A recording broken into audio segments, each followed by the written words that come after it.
Well, of course, you mentioned the public support is 80-something%, but I would assume that if you went to and polled the individuals that are sitting in those positions in the House and Senate in Washington, D.C., it would not be anywhere near 80%. That's obviously the $1 million problem here, Mark, is who's going to vote for them? Who's going to vote to, are you going to vote to lose your own job? Because that's what a lot of these individuals would be doing, I think, and that's probably Well, why so you haven't seen it, taken up in the House or the Senate, right? actually, so the beauty of this is they don't get to vote on it. That's the entire point of the Convention of States process. In other words, the way the process works, it's important that folks understand.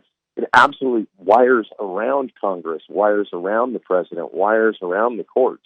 It was put in the Constitution by the founders because the founders understood that at some point the federal government would become unresponsive to the people. And this is what they told us. And so they said, we're going to have to give you a way that you can wire around the federal government. You, as states, can propose this stuff. You can get together in convention, and then you can send it out to the states for ratification. It never goes through the federal government, so they literally have no say on this whatsoever. Wow. So you're completely circumventing the bureaucrats and the people that are that you're trying to get out of office, and they don't get to cast that vote. So That's correct. You mentioned how many states did you say that would need for this convention of states to be called?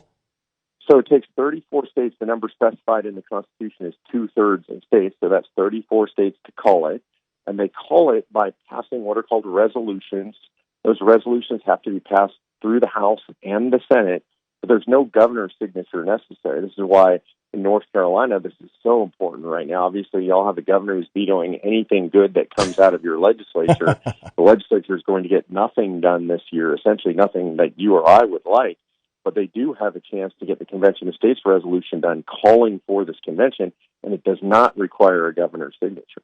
So with that, I guess my question would be, what has been the reception from state legislatures, I guess, first outside of North Carolina? Have you had any success in getting legislatures to take this thing up and move forward with it? Oh, yeah, it's been fantastic. So we have so far 15 states are on board, so we're almost at the halfway point. There's over 5 million activists involved all over the country. This is endorsed by every single major conservative talker or thinker in the nation. Anybody with a nationally known name, Limbaugh, rest his soul, and Hannity, Levin, Beck, Shapiro, you name it, all of them have endorsed it. Every leftist organization in the country has actually signed a press release against this. So we know where the kind of the battle lines are drawn. We passed in 15 states, as I said. In North Carolina, we passed the House in May. And right now, we just seem a little bit stalled out in the Senate. Kind of surprising to me because, like I said, unfortunately, because you're governor, the Senate's not really going to accomplish anything conservative in this cycle. And this is a chance for them to do that, to speak out against Washington, D.C., and frankly, just bypass your governor entirely. So past the House, obviously in North Carolina, the Republicans do hold not a veto proof, but do hold a majority in both the House and the Senate. What is the current holdup in the North Carolina Senate, if there is one? Yeah, I mean, we really don't know exactly what the holdup is. There in your area, Senator Rabin has not really taken a public position on this, and it really needs his support in order to get it done. So that's a major thing. What we really would like folks to do is to call Senator Rabin and ask him to hear the Convention of States resolution, to hold a vote on it.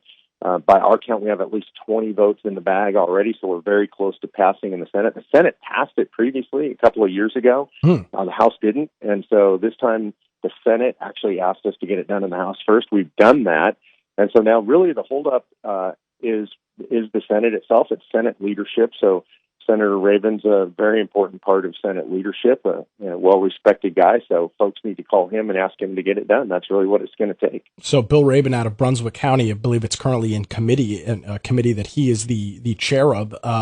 So Mark, I guess the question for you would be, what is the best way for people to reach out to Senator Rabin and, obviously respectfully, and say, hey, you need to take this thing up and get the ball rolling on this thing, because they're going to be gaveling out here in the next 4 to 6 weeks.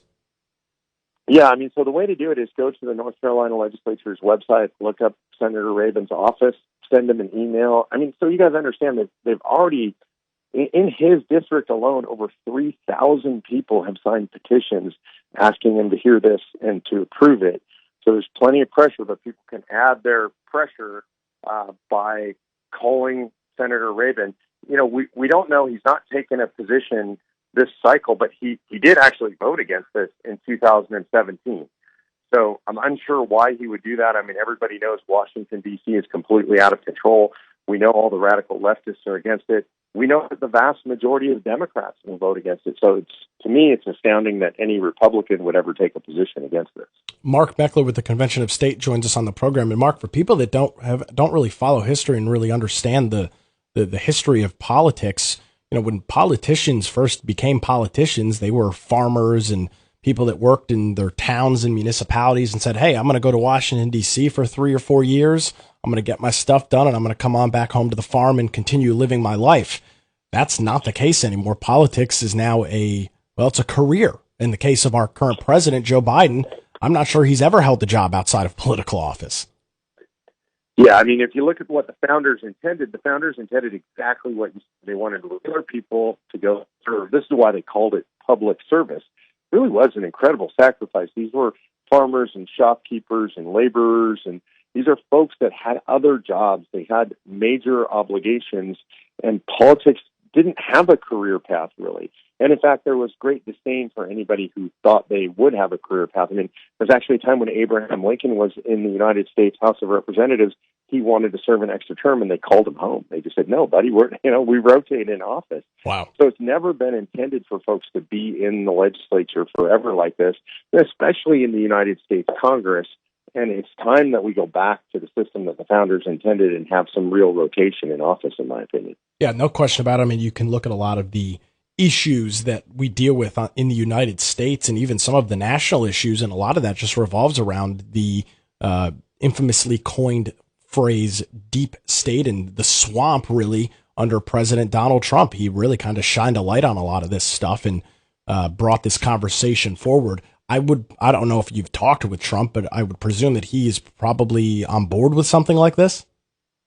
Yeah, I mean, I don't want to overstate it. I have spoken to him personally about a very, very short conversation, literally maybe 90 seconds, 2 minutes. He said, generally speaking, was in favor of it. Whether he'd remember it or not, or I was just another guy at an event, that's hard for me to say.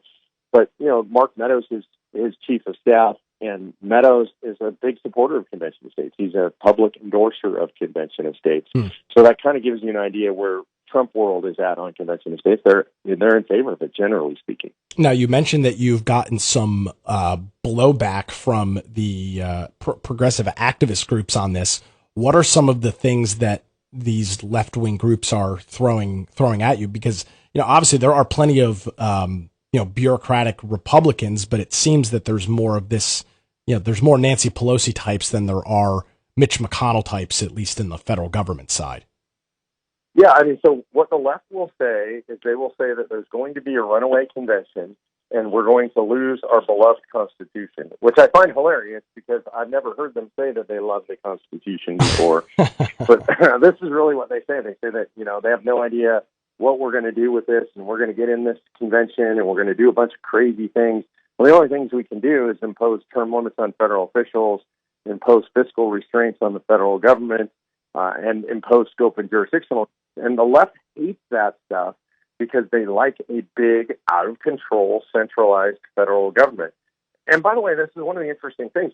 On the rare occasion, and we do hear a rare occasion where Republicans oppose it, they use the same arguments, the identical talking points of the radical left. So they've essentially been bamboozled by the radical left into believing this madness, and the left is now using them against the right to prevent us from using the Constitution to save the country. No, I mean, there's just as many, there's just as many bad Republicans as there are Democrats that are they're all part of the same, they all fall from the same tree, unfortunately, and that's why I've been a big proponent, and I'm sure you are, Mark, of getting into primaries and making sure that you're putting the right Republicans up on a general election ballot. We've got, of course, a big Senate primary here to replace Congressman or Senator Richard Burr coming up here. That primary will be March of next year, and then a big general election in 22. It's incumbent for people to get involved in the primary process instead of just showing up on general election day and casting a ballot, right? Now, look, the primaries are where the real fight is. 85% of all congressional districts specifically are non-competitive. And what that means is once you get past the primary, whoever is the candidate is going to win because it's either a fixed Republican or fixed Democrat district.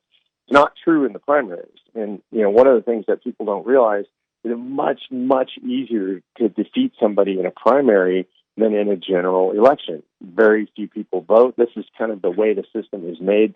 They don't like primaries, so they try to make it difficult to participate in primaries. They do them at off times, and they're not always the same date. And so we need to participate in the primaries. This is how you actually control what kind of person goes to Washington, D.C.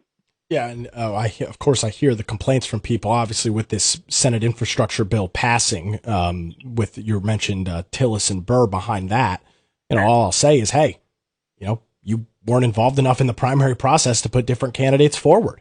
I mean, that's what it comes down to, Mark, and I've said this before, and I've gotten crucified for it here by Republicans. They say, hey, stop yelling at us. It's not our fault.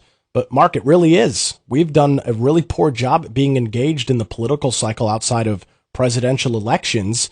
And a lot of the faults of Republican candidates are the faults of the people that put them there in the first place. We've put them through a primary process. Yeah, and I would take a middle line there. I would say, yes, I agree with you unequivocally with one exception. The system is designed specifically at this point to foster incumbency. And there are insidious things that most people don't even realize. And I will tell you, 11 years ago, I started engaging in politics. I had no idea this stuff existed. But I'll give you an example. If you're going to run a campaign against a well-known sitting U.S. senator, it requires skills that most people don't have, right? I don't know how to run a political campaign. So it requires people who know how to do that. Well, skilled consultants are beholden to the political class. And so they get told, well, if you're going to run a primary against our guy, you'll never work again in the Republican Party. Donors skew towards incumbents. Why? Because a lot of donors are what I call access donors. It's not that they really care who's in office. It's that they care that they have access to who's in office. So if they already have access to a Tillis or to a Burr, they're not necessarily going to be big fans of the new candidate because they've already paid for the access they have. So while I agree with you, we haven't done a good enough job. We have to do more. We should also understand the reality is that the system is stacked against us. We're going to have to work extra hard. That's not an excuse. That's a reality we have to overcome. Yeah, it absolutely is. And you look at the success of the Tea Party back in the day, and I know that you were a large part of that as well, Mark. That's kind of what the Tea Party was so successful at doing, was organizing that grassroots effort and making things happen. Mark Meckler is joining us on the program. He's with the Convention of States. So accurate to say, Mark, that this is a pretty grassroots thing? Yeah, it's a huge grassroots thing. That's really what I know how to do. There are over 5 million people right there in your state, over 85,000 people involved.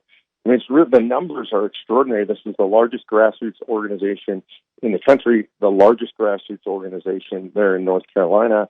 And like I said, in Rabin's district alone, right there in your district, Senator Rabin has over 3,000 people have sent him petitions requesting that he move forward with this. So the numbers are overwhelming. Mark Meckler with the Convention of States joining us on the program. Mark, before we let you go, if people are listening this morning, they like what they hear, how can they get more information? How can they get involved? Yeah, go to conventionofstates.com and click on the tab to sign the petition. That will send a petition to Senator Rabin and to your member of the House. You can thank your House member for having done their job and voted for this. Go to conventionofstates.com, sign the petition, and then click the Take Action tab or the resources and take action. Become a volunteer, because that's really what it takes. It's not enough just to listen. It's not enough just to sign a petition. You got to get involved if we're going to save the country. The country's really at stake, Nick. And by the way, guys like you are going to help save it. There's nothing more important, in my opinion, than local radio, not the internet, not television, not the national guys. You guys have relationships with your listeners. You're trusted. I do local radio all over the country every day. It's the most important political medium we have right now.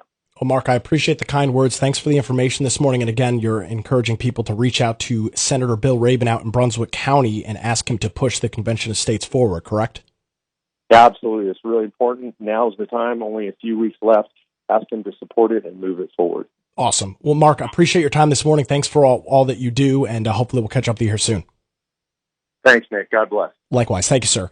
Mark Meckler with Convention of States joining us on the program this morning. Their website, pretty simple, conventionofstates.com. That's conventionofstates.com.